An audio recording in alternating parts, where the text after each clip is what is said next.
Hello friends, நம்ம இன்னைக்கு பூஜையில் பயன்படுத்தக்கூடிய மற்றொரு வாசனை பொருளான பச்சை கற்பூரம் குறித்து தான் தெரிஞ்சுக்க போகிறோம்.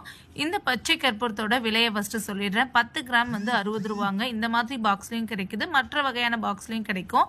இதை சில இடங்களில் சமையலுக்கும் பயன்படுத்துவாங்க. நானே சர்க்கரை பொங்கல்லாம் செய்யும்போது ரொம்பவே குறைந்த அளவில் பயன்படுத்தியிருக்கேன். பச்சை கற்பூரத்தை எப்படி பயன்படுத்துறதுன்னு பல வீடியோவில் நான் காமிச்சிருக்கேங்க. இந்த பச்சை கற்பூரத்தை நம்ம காமாட்சி அம்மன் விளக்கு ஏற்றும் போது அதில் எண்ணெயில் நம்ம இதை ஆட் பண்ணிக்கலாம். அது கூடவே நம்ம கிராம்பு அண்ட் ஏலக்காய் சேர்த்தும் விளக்கேற்றும் போது நல்ல வாசமாகவும் இருக்கும். அதே சமயத்தில் நமக்கு ஒரு மன அமைதியை தருது அண்ட் முக்கியமாக நிலைத்த செல்வத்தை நமக்கு வழங்கக்கூடியது தான் இந்த பச்சை கற்பூரம்.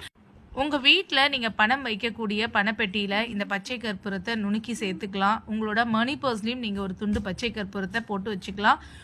ஹோம்மேட் சாம்பிராணி பூஜை பொடியெலாம் செய்யும்போது கூட நம்ம இந்த மாதிரி பச்சை கற்பூரத்தையும் சேர்த்து ரெடி பண்ணி வச்சுக்கலாம்.